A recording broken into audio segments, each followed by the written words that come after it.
تیار ہیں؟ جی. 2 minute 30 second گو. میں چوری کے الزام میں مارا گیا.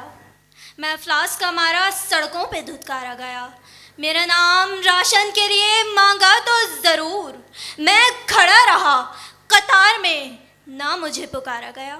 ذیوقار، ایک ماں جو اپنے بچے کو خودکشی کا درس دیتی ہے، وہی ماں گھر میں راشن نہ ہونے کے باعث اپنی ممتا کا گلا گھونٹ دیتی ہے، کیونکہ بھوک تہذیب کے آداب بھلا دیتی ہے. اور پھر کچھ یوں حالات نظر آتے ہیں کہ ہو گیا چرخے ستمگر کا کلیجہ ٹھنڈا، مر گئے پیاس سے دریا کے کنارے بچے.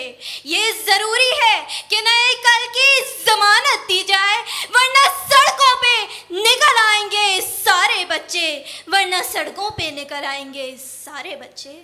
ذیوقار، میرے وطن کے بھوکے باسی احتجاج کرتے ہیں اور ان کی مفلسی پہ اسی ملک کے حکمراں کچھ اس طرح سے راج کرتے ہیں کہ حلق پہ پھیر کے خنجر لہو چھوٹا تو یوں بولے، بہت چھینٹے اڑاتے ہو، بڑی تم میں روانی ہے. ذیوقار، یہ حقیقت ہے کہ بھوک تہذیب کے آداب بھلا دیتی ہے. کون سی بھوک ذیوقار؟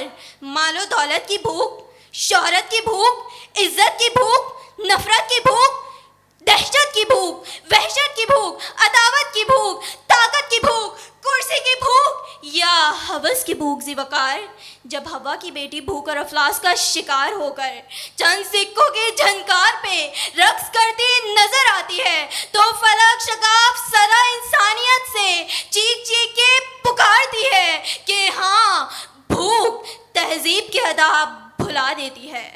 میرے ملک سے اربوں کا غبن کرنے والے ملک بدل کر دیے جاتے ہیں اور 2 روٹی چرانے والے باپ کو سلاخوں کے پیچھے ڈال دیا جاتا ہے. ذیوقار، میرے ملک کے انصاف کا دوہرا معیار اور عوام پر بجلی، پانی اور گیس کے بلوں کا انبار. دوسرا میں ٹھہرا ایک کرایہ دار.